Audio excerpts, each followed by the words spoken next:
We can pay her half your salary, Brian laughed, leaning back in his chair. It's just business, Aurora. Nothing personal.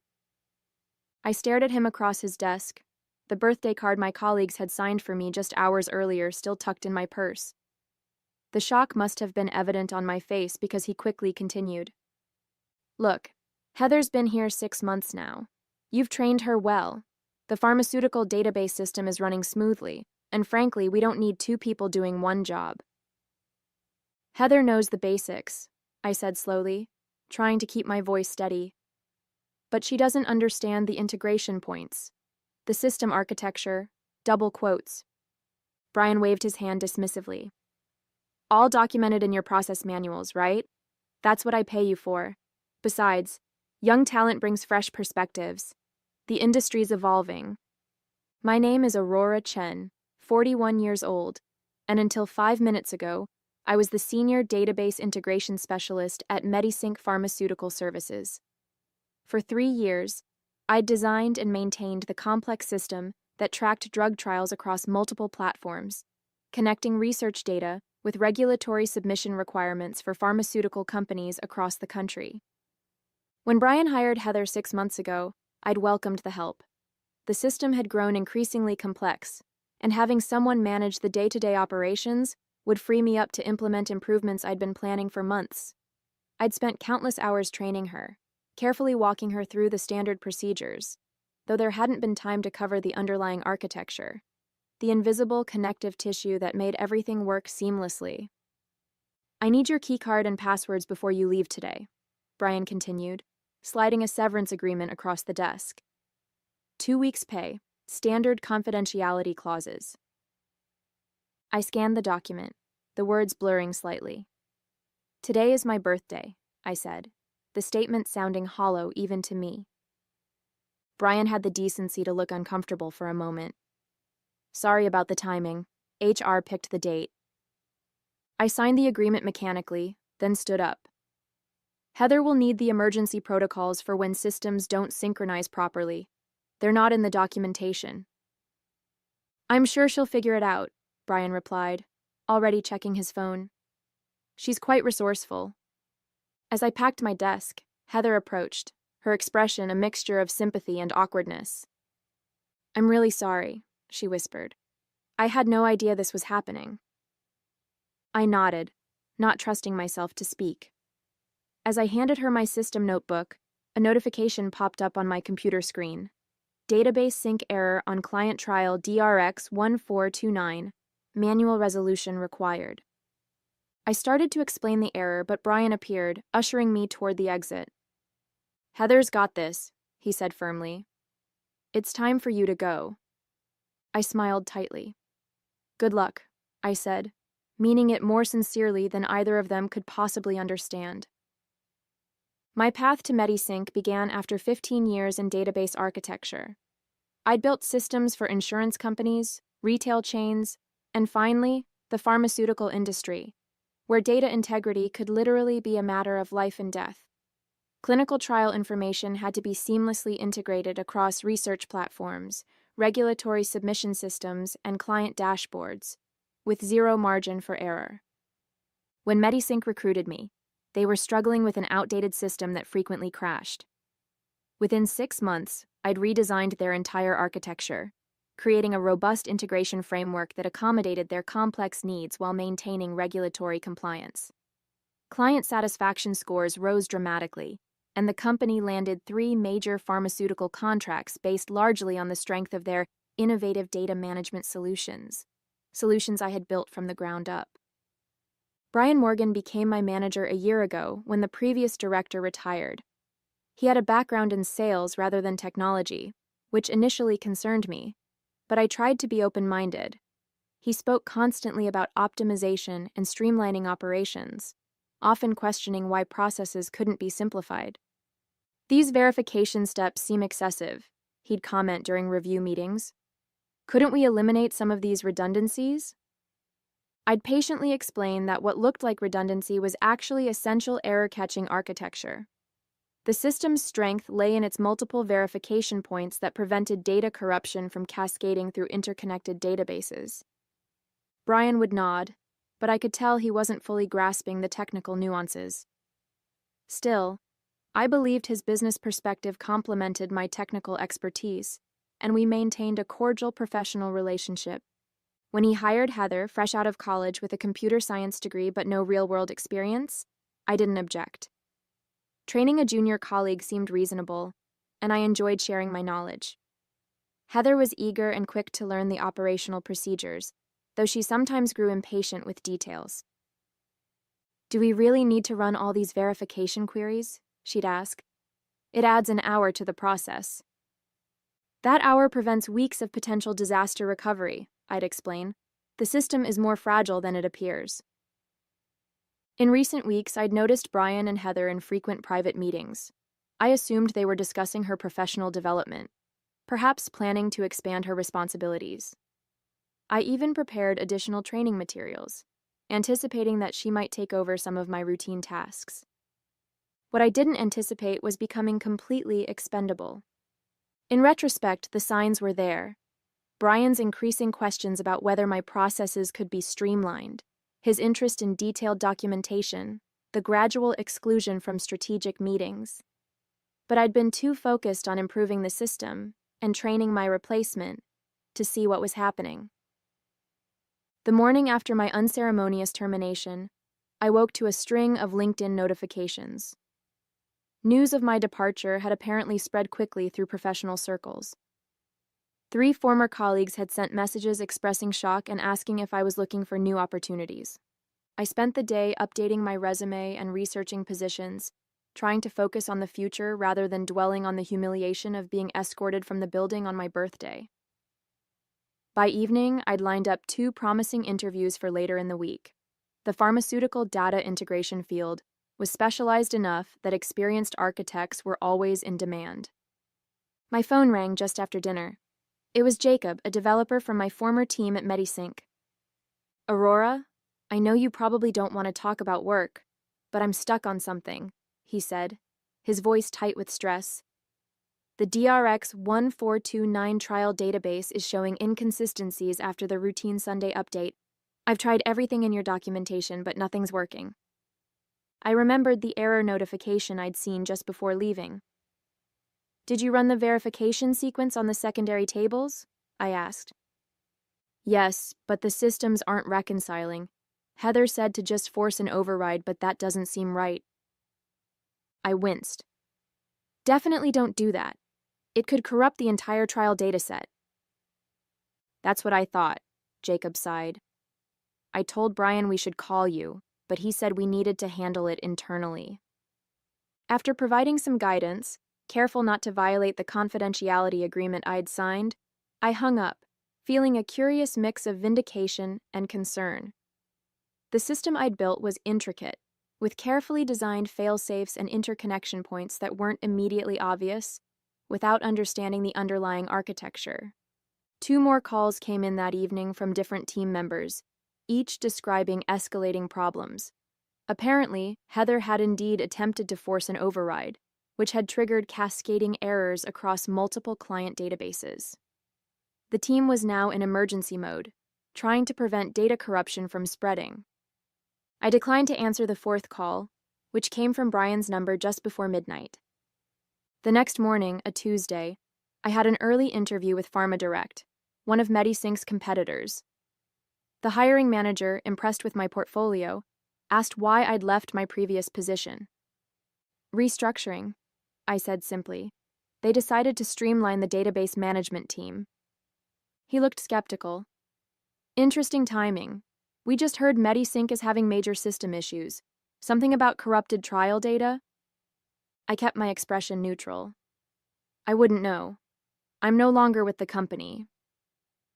By Wednesday, I had received official offers from both PharmaDirect and another competitor, each with significantly higher salaries than what I'd made at Medisync. A third company requested an interview, mentioning they'd heard excellent things about my architecture skills. Meanwhile, my phone continued to accumulate missed calls from Brian and other Medisync numbers. I didn't return them. The severance agreement didn't include any provision requiring me to provide assistance after termination, and professional ethics prevented me from discussing their system with competitors. But as the calls became more frequent, I wondered just how badly things were unraveling at my former workplace.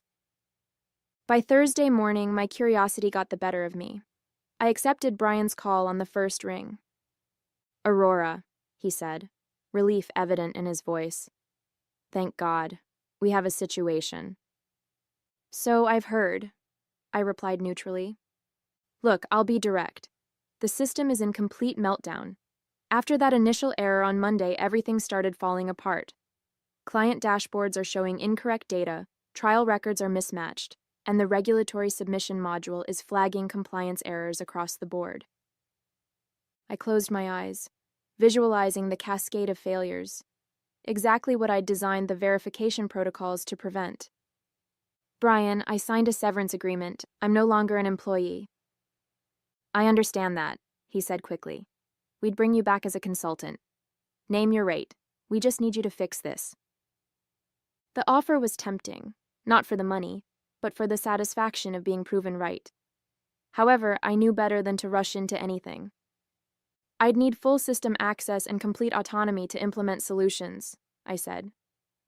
"Absolutely," Brian agreed immediately. "Whatever you need. I'll think about it and get back to you this afternoon." After hanging up, I called Jacob for an unofficial assessment of the situation. His description confirmed my suspicions. Heather had implemented emergency fixes that had only worsened the problems, not understanding how each system interconnected with the others. "It's bad, Aurora," Jacob said quietly. "Pharmadyne is threatening to pull their contract. That's 30% of the company's revenue. And there's talk about potential legal action if trial data has been compromised." I spent the morning weighing my options. The professional part of me wanted to rescue the system I'd built. The human part of me felt a certain satisfaction in Brian's desperation. By noon, I'd made my decision and called him back. "I'll help," I said. "My consulting rate is $300 an hour with a minimum engagement of 40 hours, payable up front." Brian didn't even hesitate. "Done. When can you start?" "I'll be there in an hour." Walking back into MediSync felt surreal. Colleagues greeted me with obvious relief, while Brian hovered anxiously nearby. Heather was noticeably absent. "Where's Heather?" I asked as Brian escorted me to a workstation. "She called in sick today," he said, not meeting my eyes. The stress of the situation. I logged into the system with the admin credentials Brian provided and began my assessment. The damage was extensive but followed a logical pattern. Exactly what happens when someone who doesn't understand the architecture tries to force solutions without addressing the underlying issues. By late afternoon, I had stabilized the most critical systems and developed a recovery plan for the rest. Brian checked in frequently, each time more relieved as progress became evident. "You're a lifesaver," he said during one such visit. "I don't know what we were thinking, letting you go." I continued working without responding. The comment wasn't worth acknowledging. As I was preparing to leave for the day, Brian approached with a folder. "I've been authorized to offer you your job back," he said, pushing the documents toward me, "with a 15% raise and a more senior title." I glanced at the offer letter without touching it. "I'll consider it after we resolve the current crisis." "Of course," he nodded eagerly. "Take your time." But as I gathered my things, I noticed an email on Brian's open laptop on the desk beside me. It was from the CEO, with the subject line, "Transition plan once system is stabilized." The visible preview text read, "Get everything documented properly this time before we make any changes." I felt a chill. They weren't offering my job back out of recognition of my value. They simply needed me to repair the system and document everything so thoroughly that even Heather could maintain it. Then they'd discard me again. The decision I thought I had was just another illusion. The next morning, I arrived early to continue my recovery work. The system was responding well to my corrections, and I estimated another 2 or 3 days before everything would be fully functional again. I worked methodically, carefully documenting each step, not for Brian's future transition plan, but for my own records. Around midday, the CEO, Victoria Winters, stopped by my workstation. Aurora, I can't tell you how pleased we are that you've returned to help us through this crisis, she said warmly. Brian speaks very highly of your expertise. I nodded politely, continuing to type. The system should be stable by Monday. Wonderful. And I understand Brian has discussed your potential return to a permanent position. He mentioned it, I replied, keeping my focus on the screen. Victoria's smile tightened slightly at my lukewarm response. Well, we'd be delighted to have you back on the team. Perhaps once this situation is resolved, we could discuss the specifics over lunch. Perhaps, I agreed noncommittally. After she left, I took a short break, stepping outside for fresh air. As I scrolled through my phone, a message appeared from an unfamiliar number. Aurora, it's Heather. Can we talk? It's important. Curious, I agreed to meet her at a coffee shop across the street during my lunch break. When I arrived, Heather was already there, looking pale and nervous. Thank you for coming, she said as I sat down. I've been trying to decide whether to tell you this. Tell me what? Heather glanced around before leaning forward. The system failure wasn't an accident. At least, not entirely. I felt my body go still. Explain. Brian asked me to implement some optimizations to the system last week, changes that would streamline the verification processes. He said you had approved the concept but were too busy to implement it yourself. I never approved any such changes, I said, my voice tight. I realized that later, Heather admitted. When things started going wrong on Monday, I told Brian we needed to call you immediately. He refused, saying it would validate your overcomplicated approach and that we could fix it ourselves. She pulled out her phone and showed me a text exchange with Brian from Monday morning. His messages clearly instructed her to attempt fixes without contacting me, even as she expressed increasing concern about the escalating problems. By the time he finally decided to call you, I was having panic attacks. I couldn't sleep knowing what we'd done to the system, what I'd done by trusting him. Why are you telling me this now? I asked. Heather's eyes filled with tears. Because they're planning to blame me for everything. Yesterday, HR called me in and said they're conducting an investigation into procedural violations that led to the system failure. Brian told them I made unauthorized changes against his instructions. The pieces fell into place with sickening clarity. Brian had deliberately undermined the system architecture I'd built, likely to prove that his streamlined approach was superior. When everything collapsed, he needed me to fix it. But afterward, Heather would take the fall, and he would emerge as the manager who handled the crisis. I have the job offer from PharmaDirect, Heather continued. I was going to accept it before all this happened. Now Brian's threatening to give me a negative reference if I leave. He says he'll make sure I can't work in pharmaceutical data anywhere. I felt a surge of anger, not just for myself now, but for Heather too. She was younger and less experienced, but she didn't deserve to be manipulated and scapegoated. Forward me those texts, I said, my mind racing. And any other communications you have about the system changes. As Heather compiled the evidence, I realized I had a decision to make. I could walk away with my consulting fee and one of my new job offers, leaving MediSync to its toxic culture. Or I could take action that might help Heather and perhaps other employees, while exposing Brian's sabotage. The choice was obvious. Back at MediSync, I continued the recovery work with renewed purpose. While my hands fixed the technical issues, my mind developed a different kind of solution. What I needed was irrefutable evidence of Brian's deliberate actions, evidence that couldn't be dismissed as a misunderstanding or technical confusion. I recalled something Jacob had mentioned. All system changes were automatically logged on a secure server for regulatory compliance purposes. Those logs would show exactly who had authorized the optimizations and when they were implemented. During a moment when the office was mostly empty, I accessed the compliance server and found what I was looking for. The logs clearly showed Brian had used his administrative override to approve significant changes to the verification protocols, changes that directly contradicted the system architecture documentation. Most damning of all, he had backdated the approval to make it appear these changes had been pending for weeks. implying my tacit acceptance. I downloaded the logs to a secure drive and then sent myself an encrypted email with the files attached. For good measure, I took screenshots showing the timestamps of the original changes versus the backdated approvals. Now I needed to understand who else was involved. Had Victoria known about Brian's plan to sabotage the system, or was she merely complicit in using the crisis as an opportunity to rehire me temporarily? The answer came unexpectedly when Brian's calendar notification popped up on his laptop during our afternoon status meeting. Discuss AC transition plan with VW, 4:30 p.m. I need a bit more time on the regulatory module, I told Brian. Probably another hour. You go ahead to your meeting. Once he left, I quickly finished my work on the system, then set up one final safety measure, a hidden diagnostic tool that would alert me to any unauthorized changes to the core architecture, sending notifications directly to my personal email. It wasn't technically part of my consulting agreement, but I justified it as professional due diligence. At 5:15 p.m., I packed up my things and prepared to leave for the weekend. The system was now 80% recovered, with only minor issues remaining that I could resolve remotely.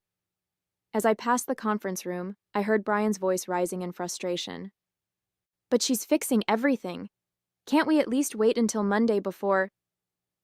Victoria's response was cool and clear. The decision is made.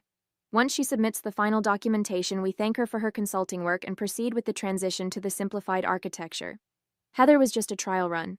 We've already identified another junior developer who can maintain the streamlined system at an even lower salary point.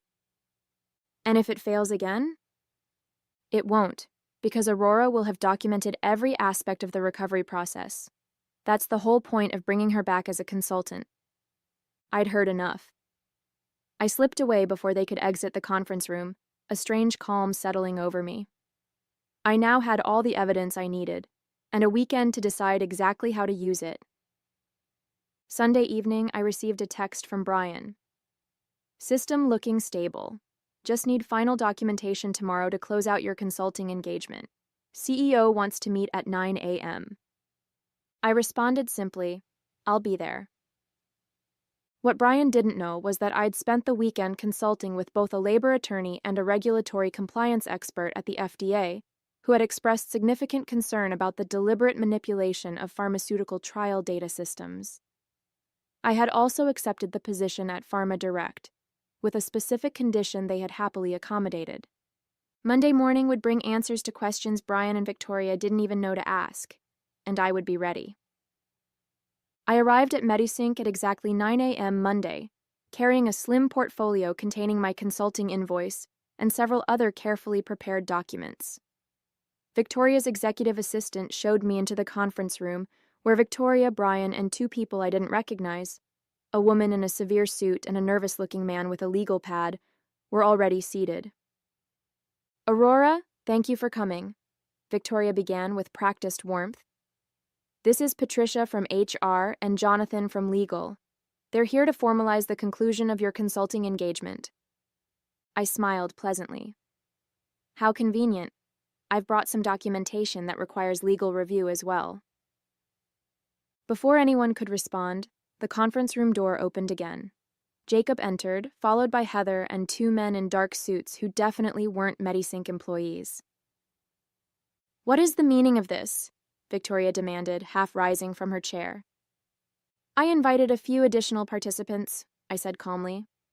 Jacob and Heather have first-hand knowledge relevant to our discussion, and these gentlemen are from the FDA's Office of Regulatory Compliance. They're very interested in the events of the past week. The color drained from Brian's face. The FDA? This is an internal company matter. Actually, one of the agents interrupted, deliberate tampering with systems that manage pharmaceutical trial data falls squarely within our jurisdiction. Ms. Chen contacted our office with evidence suggesting serious compliance violations. I opened my portfolio and distributed copies of a comprehensive report detailing the system architecture, the unauthorized changes, the attempted cover-up, and the impact on client data integrity. The final page contained my sworn statement and signature. This constitutes my final documentation as requested, I said, sliding the original across to Victoria. I've also accepted a position with PharmaDirect starting tomorrow. My first assignment is implementing a rescue plan for all MediSync clients who wish to transfer their data to a more stable platform. Victoria's composure finally cracked.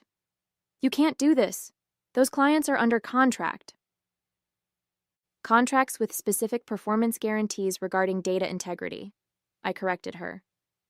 Guarantees you've breached. My attorney has already reviewed the relevant clauses. The FDA agents began asking pointed questions about change management protocols and verification procedures. As the interrogation continued, I quietly excused myself, nodding to Jacob and Heather. My work here was finished. 6 months later, I sat in my new corner office at PharmaDirect, reviewing the quarterly performance report. The transition of former MediSync clients had gone remarkably smoothly, thanks in part to Jacob and Heather, who had both joined me at the new company. The industry newsletter on my desk contained a small item noting that MediSync had been acquired by a larger competitor after experiencing significant client attrition and regulatory challenges. Brian and Victoria had both pursued other opportunities, following an FDA investigation into data integrity violations.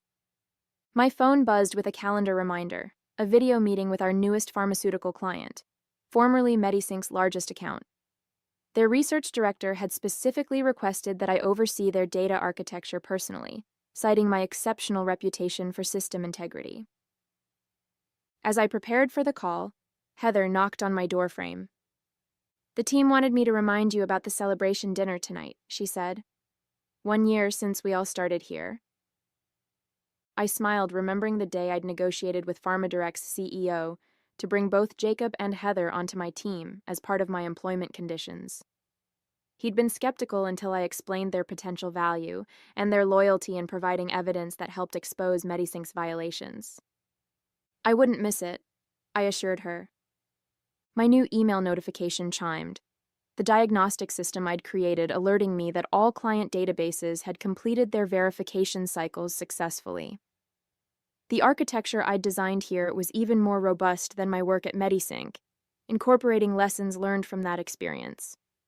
Some might view what happened as revenge, but I saw it differently. It was simply the natural consequence of valuing systems over the people who built them, of prioritizing short-term savings over expertise and integrity. In the end, I hadn't needed to destroy MediSync. Their own short-sightedness had done that quite effectively without my help.